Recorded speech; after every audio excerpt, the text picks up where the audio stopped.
Salut et bienvenue dans cette expression internétique qu'on peut mettre dans l'autre sens pour faire éthique interne. C'est une émission de Que vivent nos relations TV, c'est une vidéo que je vais associer à mon site être-humain.net. Voilà pour le cadre. Le thème aujourd'hui, ça va être les relations familiales et je vais essayer de faire de mon mieux pour expliquer en quoi il y a un grand potentiel de toxicité, non pas dans la notion de famille elle-même, évidemment, au contraire, mais dans la relation familiale et selon comment elle est investie. Voilà, c'est surtout ça que je vais essayer de clarifier. Ça fait 15 ans que j'aide les personnes qui me demandent de l'aide. Évidemment que le milieu familial est quasiment tout le temps impliqué dans les problématiques. Donc c'est ça qui va nourrir mon discours, tout ce que j'ai pu observer, tout ce dont j'ai pu être témoin, aussi bien comme problématique et comme résolution évidemment aussi. Moi c'est ça qui m'intéresse, c'est comment on en sort des problématiques. Et donc je vois qu'est-ce que font les gens pour continuer à vivre des souffrances dans des cadres familiaux et qu'est-ce que font ceux qui arrêtent de vivre des souffrances au contraire. Alors, la base, c'est une confusion dans le système de pensée. Quand on confond le lien de sang avec la relation familiale, cette confusion-là, c'est ça en fait, pour être plus précis que le titre, c'est ça qui est, c'est même pas un potentiel de toxicité, c'est quasiment tout le temps une toxicité. C'est-à-dire de mélanger les deux, de faire comme si parce qu'une personne a un lien de sang qui me fait penser que c'est mon père, ou ma mère, ou mon frère, ou ma soeur, ou mon grand-père, ou ma grand-mère, ou mon fils, ou ma fille, ou mon petit-fils, ou ma petite-fille, parce qu'il y a un lien de sang, penser que ça veut dire que c'est mon père, c'est ma mère, etc., ça c'est le problème, faire la confusion. Donc ça va être important que à la fois je décrive c'est quoi l'expérience réelle d'être un père, d'être une mère, d'être un frère, d'être une sœur, sachant qu'évidemment je n'ai pas de vérité là-dessus, je ne vais pas décrire le contenu, les détails, mais je vais décrire l'essence de ce que c'est sur le plan de l'expérience humaine.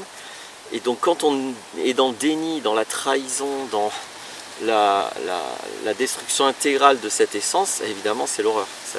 Ça conduit à des expériences très douloureuses, des attentes infructueuses, etc.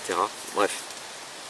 Mais je voulais vraiment mettre le point sur cette origine problématique qui est la confusion mentale. C'est-à-dire c'est juste une pensée, c'est une façon d'utiliser le mental qui déconne, qui est pas adaptée. Comme si vous vouliez utiliser un marteau pour peindre un mur. C'est pas l'outil adapté. Donc si vous voulez penser qu'un homme qui est un manipulateur, un malveillant, c'est votre père, c'est pas un outil adapté de le voir comme votre père. Pour autant, oui, si vous dites c'est votre père, en fait, c'est que c'est votre géniteur. Et donc oui, il y a un lien de sang. On ne peut pas nier ça et c'est important de ne pas le nier. Mais simplement, on va regarder ensemble, c'est quoi être père? S'il ne suffit pas de mettre un spermatozoïde dans le vagin d'une femme, je m'excuse, mais c'est comme ça que beaucoup considèrent la seule responsabilité d'être père. Il ne suffit pas de ça pour être père. Évidemment, il ne suffit pas d'avoir reçu un spermatozoïde pour être mère, il suffit pas d'avoir été l'œuf qui a grossi dans le ventre d'une femme pour être le fils, la fille, etc., etc. Donc le lien de sang, c'est une chose qui est indéniable. C'est important de ne pas être dans le déni des liens de sang. Mais le lien de sang ne peut pas automatiquement créer une relation père-fille, mère-fils, mère-fille, père-fille, etc., etc. Être père, c'est un engagement relationnel. C'est comme un couple. Quand vous choisissez d'être ensemble avec quelqu'un, quelle que soit la modalité du couple, il doit y avoir un engagement relationnel. S'il n'y a pas un engagement, il n'y a pas de relation. Ça peut être des tas d'autres relations qui peuvent convenir aussi, mais à partir du moment où on se dit on est mari-femme ou compagnon-compagne, etc., il y a un engagement relationnel, il y a une relation, il y a quelque chose, il y a des responsabilités qui vont avec. Mais c'est rigoureusement la même chose pour toutes les relations familiales. Quand je dis que quelqu'un est mon père, en fait, il y a une relation familiale. Alors, soit, alors en l'occurrence, c'est père-fils, par exemple, ou ma grand-mère et moi, le petit-fils, ou mon frère ou ma sœur. C'est des relations ça. Frère, sœur, père, fille. Tout ça c'est des relations. C'est pas des relations de couple, c'est des relations familiales. Et chaque relation familiale demande une responsabilité prise, un engagement relationnel. C'est ça un père, une mère, une grand-mère, un grand-père, un frère, une sœur, etc. etc.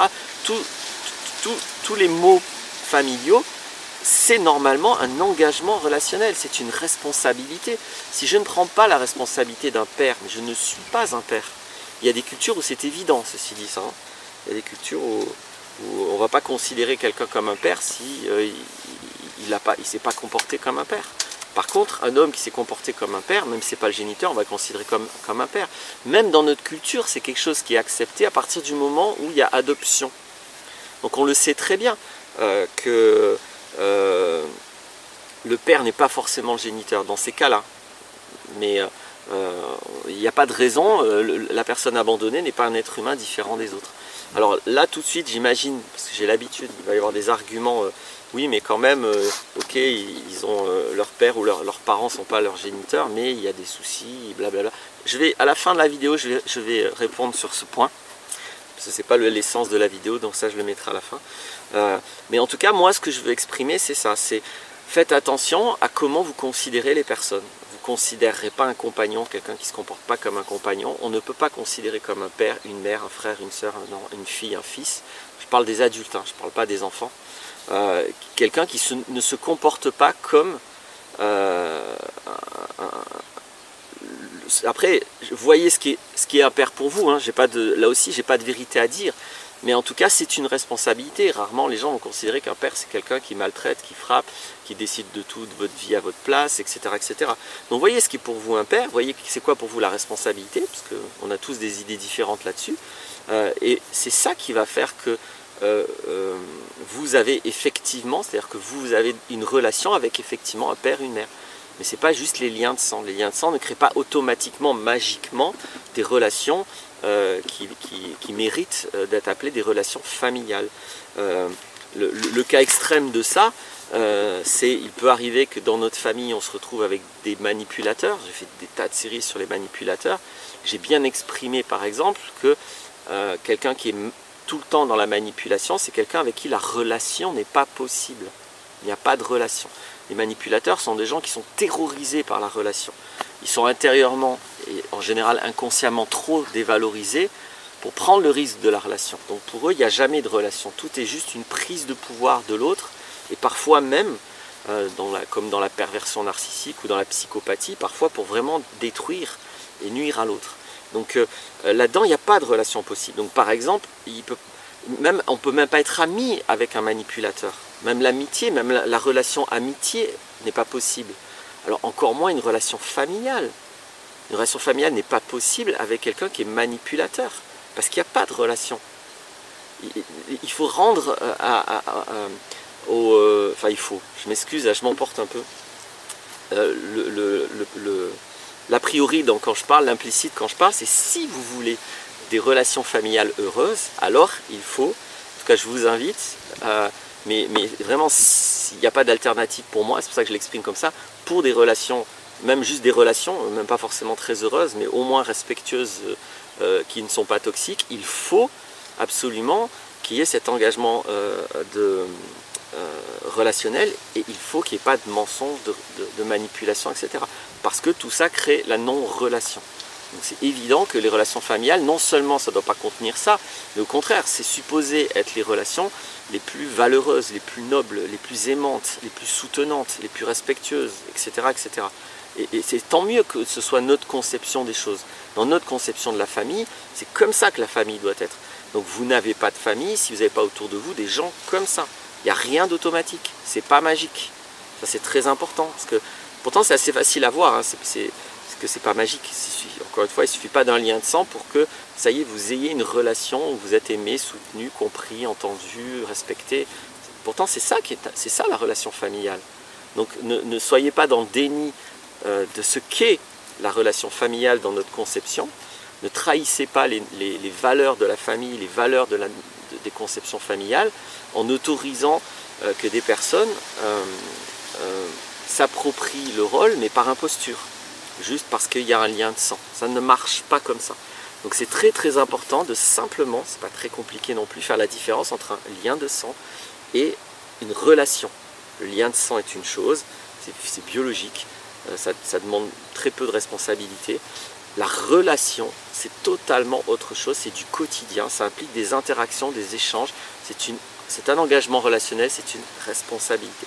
Voilà mon discours, c'est deux choses différentes. Donc si vous faites comme si c'est la même chose, ben, ça va créer inévitablement des tas de souffrances parce que ça n'est pas la même chose, tout simplement.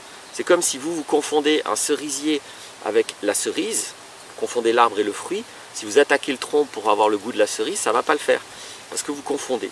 Non, on ne mange pas le cerisier, on mange la cerise. Les feuilles, vous pouvez essayer, mais ça n'aura de toute façon pas le même goût. C'est pareil avec les relations. Ne confondez pas juste le lien de sang, qui est juste un moment donné biologique, avec la relation qui est du quotidien, qui est du tout le temps, et qui implique des relations, des interactions, des échanges, des partages, etc. etc. Voilà, je pense que j'ai été très clair sur ça, parce que je vois énormément de souffrances fondées uniquement sur cette confusion. Et j'avais dit donc à la fin, je veux juste répondre à l'argument classique, comme j'ai utilisé comme argument, regardez, les gens adoptés, eux, ils ont le droit d'avoir comme famille des gens qui ne sont pas des liens de sang, et ça se passe très bien. Et vous allez me dire, bah non, ça ne se passe pas si bien, vous avez forcément rencontré, moi j'ai aidé beaucoup de personnes qui ont été adoptées, donc j'ai rencontré les deux cas. Il y a des gens qui le vivent tout à fait bien, qui sont très clairs avec le fait que leurs parents, c'est les gens qui ont rempli le rôle, qui ont pris la responsabilité de parents, et que leurs parents biologiques ou leurs géniteurs, c'est autre chose. Et ils peuvent trouver une curiosité, un intérêt pour savoir ce qu'ils font, mais il n'y a pas de souffrance, il n'y a pas de « mais je ne connais pas mon identité ». Je vois beaucoup de gens qui sont nés sous X, comme on dit, et qui souffrent parce qu'ils pensent qu'ils n'ont pas d'identité. Ça vient de cette confusion, parce qu'ils ont une identité, c'est pas parce qu'ils ne connaissent pas leur géniteur qu'ils n'ont pas d'identité, ça n'a rien à voir. Heureusement que l'identité, c'est pas l'autre, c'est pas un autre, c'est pas vos parents, votre identité c'est vous, l'identité c'est quelque chose d'autonome. Alors bien sûr c'est intéressant de connaître, alors j'allais dire le mot racine, hein, c'est comme ça qu'on parle, mais attention, vous n'êtes pas un arbre, vous êtes un être humain, vous avez des jambes, vous n'avez pas des racines. Donc attention aussi à ce que la notion de racine, qui est poétique, ne soit pas pris trop au premier degré, parce que là c'est quand même, faut pas confondre le sens propre et le sens figuré, hein. Nous n'avons pas de racines, et nous ne dépendons pas de racines, nous sommes des êtres très indépendants, donc c'est très important, ça peut être quelque chose de même essentiel si vous voulez pour vous, mais c'est pas votre identité. Moi ce que j'observe, c'est que les gens qui souffrent de ne pas connaître leurs géniteurs ou leurs parents biologiques, ce sont des gens qui font cette confusion. C'est pas parce qu'ils n'ont pas connaissance de leur géniteur qu'ils souffrent. C'est parce qu'ils confondent le lien de sang avec la relation. Et j'observe d'ailleurs que les gens qui ont été adoptés et qui ne font pas cette confusion ne souffrent en rien, pas du tout. Voilà. À la fois j'ai déjà vu des gens qui vivaient très bien comme ça, et j'ai déjà aidé des personnes à dépasser ce genre de souffrance. Bon, c'était l'aparté, mais je veux y répondre parce que j'ai l'habitude que quand on donne l'argument des adoptés, des personnes dites adoptées, qui sont des personnes avant tout, adoptées c'est juste l'histoire, hein, c'est pas ce que vous êtes. Voilà, j'ai l'habitude qu'on vienne répondre ça. Comme ça c'est pré-répondu. Voilà, j'espère que j'ai réussi à être clair, surtout j'espère que ça aidera le maximum de personnes, c'est ça mon but. Et puis à bientôt, merci d'avoir écouté jusque là, au revoir.